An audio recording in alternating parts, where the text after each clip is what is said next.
A mix of different concerning weather is taking aim at the United States over the next several days.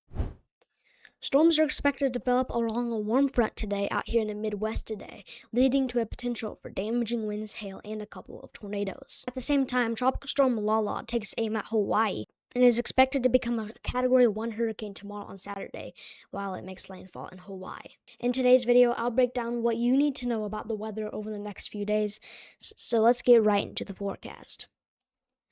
It's Friday, August 14th, 2026, and this is our severe weather outlook for today. We do have a marginal risk placed over in parts of the northeast today. We could see a few severe storms over there. We do have a marginal risk going from the mid-Atlantic all the way into the plains, and another marginal risk out there in northwestern Arizona, southwestern Utah, southern Nevada, and parts of southeastern California. If we go ahead and take a look at our slight risk, you'd see that we do have a slight risk across western Illinois, northern Missouri, and parts of central Iowa. This includes Des Moines and Omaha. So you guys want to be staying prepared for severe weather today. That's where the main storms will be. We could also see a slightly more elevated potential for tornadoes today. The Storm Prediction Center has a 2% tornado risk going from northwestern Illinois into parts of Omaha and Nebraska, and a 5% tornado risk is in place for parts of the southern counties of Iowa, including Des Moines. So I'm watching a more elevated tornado threat today, as we do have enough atmospheric spin to allow for some tornadoes tonight. We could also see a damaging wind threat develop out here today, with winds up from 60 to 70 miles an hour in some of these regions. I definitely do recommend to strap down your unsecured objects. And then we could also see some hail in some of these regions today, getting up to around quarter size mainly. So make sure you stand prepared for that as well. I do recommend to park your car in the garage so that it doesn't get damaged by hail, especially if you're in these highlighted areas. As we head into tomorrow on Saturday, another severe weather threat is likely from the southeast all the way into the plains. The Storm Prediction Center has a large marginal risk going from the Florida Panhandle all the way up into parts of Wyoming. And then there's a slight risk going from South Carolina all the way up into southwestern Michigan, and another slight risk out there in eastern Colorado areas. We do have a 2% tornado risk tomorrow. We don't really know how tomorrow's going to pan out. It might not turn out to be too crazy. But we do have a 2% tornado risk for Columbus, Dayton, and Toledo, Ohio tomorrow. And then there's a 2% for southern Michigan and parts of northern Indiana tomorrow. So you guys want to be prepared for maybe a few tornadoes tomorrow in these regions.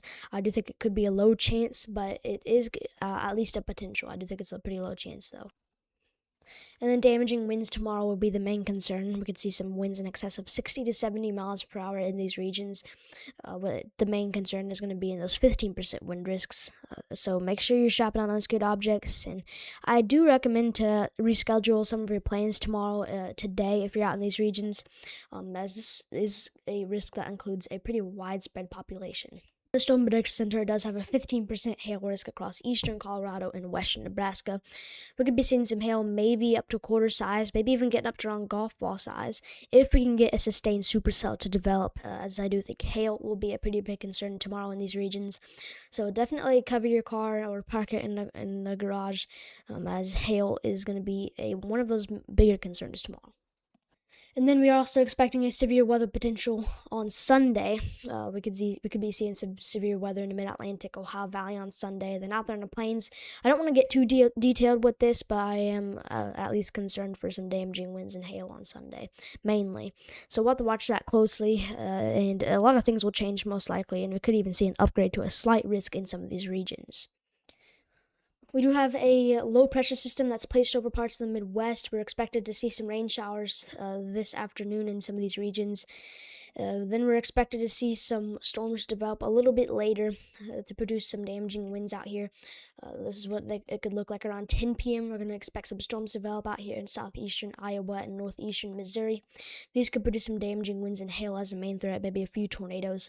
It will turn into more of a line. We could see some more storms develop behind it, and this is going to lead to a pretty big flooding threat today out here. So that's one thing I wanted to mention. We'll get more detailed in that here shortly, though. Then those lines of storms should move potentially into Chicago. It's uncertain whether they'll make it, but Chicago, I'd be aware around 5 a.m. tonight. for those storms to reach your location, and then behind it, we're going to have a lot of slow-moving thunderstorms, which is going to lead to a pretty big flooding threat. So I'm definitely watching a flooding threat today as well, and a slightly more elevated tornado threat inside of these regions. So we'll have to watch that closely. You guys want to be making sure to have a way to get alerts while you're sleeping tonight. It's going to be fairly late night storms, so make sure you have like your phone next to you to have a way to give you alerts so that will wake you up. You need something that will wake you up. Even a weather radio would work. So make sure you're staying prepared for that. If we go ahead and look at our CAPE, this is basically storm fuel. So our convective available potential energy. You can see that we do have a lot of storm fuel in these regions today, getting up to around 4,000 joules per kilogram, especially in these regions today. So this is definitely going to be something to keep an eye on. This is basically the Gatorade for these storms to work with. So we'll have to watch that closely. We do have enough storm fuel to get these storms going and to get them to be pretty significant. So we'll have to watch that very closely. You also see a few storms farther west out here in parts of like western Nebraska and parts of western Kansas today. These and parts of eastern Colorado. These storms could produce some hail mainly, and then maybe some damaging winds. They'll mainly be a hail risk when they're supercells, and then they'll turn into more of a damaging wind threat once they cluster together into more of a line. It is uncertain whether it will make it to Grand Island, Nebraska, but it could weaken out by the time it gets there. But Denver, Colorado Springs, Cheyenne, you guys are going to be prepared for those storms tonight and this evening, as we could be seeing a damaging wind and hail threat in those regions. We go ahead and look at our excessive rainfall threat for today. We do have a moderate risk of excessive rainfall through central Illinois into Des Moines, Iowa, and Cedar Rapids. You guys, and even towards Galesburg, you guys have a pretty big excessive rainfall threat today. We could be seeing rainfall amounts up to 4 inches with these slow-moving and training thunderstorms going over the same areas. If you live in those low-lying areas especially, this is going to be a big threat. It's not just the severe weather. It's going to be the big flood threat. You want to make sure you have a way to get to higher ground if needed, as flooding is going to be a big concern. And flooding, with flooding conditions can change very quick. If we go ahead and look at the future radar for tomorrow, we're going to have rain showers that's going to push through the Great Lakes region. Could lead to some flooding, maybe some gusty winds, but nothing too crazy. These storms might not look too crazy on radar, but out here in the Great Lakes region, we could see a few damaging winds, hail, maybe even a tornado. Hail is going to be a lower chance out here. And then down here in the southeast and mid-Atlantic, we're also going to see a few damaging storms extend down there. So we'll have to watch that closely. We don't really know how it's going to pan out, but it's going to be something to keep an eye on. All we know is that this is kind of going to be the main area that I'm watching for severe weather tomorrow. So definitely have a way to get alerts if you're out there. Consider rescheduling outdoor plans. Out here in the plains, we're also going to see some severe weather tomorrow out here. Colorado Springs, Denver, Fort Collins, Cheyenne. You guys are going to get storms today. And then tomorrow evening, you guys are going to see some storms again out there kind of around the same time. Even over there towards Wichita, Topeka, Kansas, you guys could see some hail tomorrow mainly. So we'll have to watch that closely. We're going to have a lot of instability build up in these regions. I do think that the storms that pop up out here in northern Missouri and western Illinois, uncertain whether they'll pop up, but they could. Those could be pretty significant, as there's going to be a pretty decent amount of storm fuel. There'll be more of a damaging wind producer, but we'll keep an eye on all these storms tomorrow, and we'll keep you updated as we get more details. It's going to be pretty hot in parts of the southern United States over the next few days, in the 90s, even towards the hundreds. But out here in the Great Lakes region, it's going to cool down a lot. So the people who have been dealing with all that heat up there in the Great Lakes region, it's going to cool down. And this is going to be something that the models have been showing for a while now. And now I'm expecting it to actually happen. So I'm expecting temperatures to potentially get down to the 60s, maybe even towards the 50s, especially if you live farther north over there in Minnesota. It's going to be getting cooler, especially during the nights, but also during the day potentially. So cooler temperatures are going to be surging into the regions out here in the Great Lakes region, and even could go down into the Ohio Valley and in the Northeast. So it's going to bring a lot of relief to the people who've been dealing with the very warm heat. And one of the more concerning things I wanted to talk about in this video is Tropical Storm Lala in the Pacific. It is a tropical storm right now. Tomorrow and Saturday, it is expected to become a hurricane. Tomorrow and Saturday, a low-wind Category 1 hurricane. It will make landfall tomorrow and Saturday in Hawaii in the afternoon. It's going to be a little bit faster moving. It will go back down to a tropical storm, and then maybe even hurricane again as we get into Sunday. So Hawaii, it's definitely time to prepare for this. It's going to be a pretty dangerous storm. It's not going to be like a devastating hurricane, but it is going to bring some strong winds from 80 to 90 miles an hour with the gusts, and then 60 sustained most likely out there. So definitely make sure to stay prepared in Hawaii for this hurricane.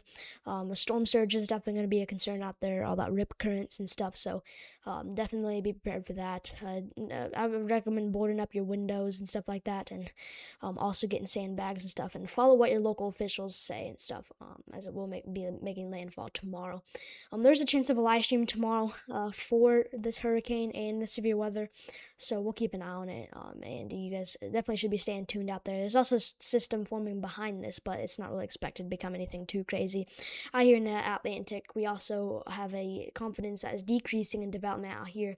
We have very warm waters, but these storms are going to have to fight all the wind shear out here to actually become something that I'm gotta be concerned about. So even over there towards Bridgetown, that's going to be a lower chance, but the system behind it will have a little bit of a medium confidence of developing. So we'll have to watch this closely. We'll keep you updated, but I'm not really expecting them to develop. But yeah, maybe medium chance for development in these regions out here. And Cristobal has died off out here pretty much. Out here in the Atlantic, we're not really expecting anything too crazy out there anymore. It's not really going to impact Europe. And that's all I got for you in today's video. Thank you guys for watching. I know it was more of a shorter video, but yeah, I'll see you guys in the next one. I was meaning for this video to get out a little bit earlier, but yeah, I just couldn't have. I wish I could have done that, but I couldn't have. But I'll see you guys in the next one. Subscribe, and I'll see you. Peace.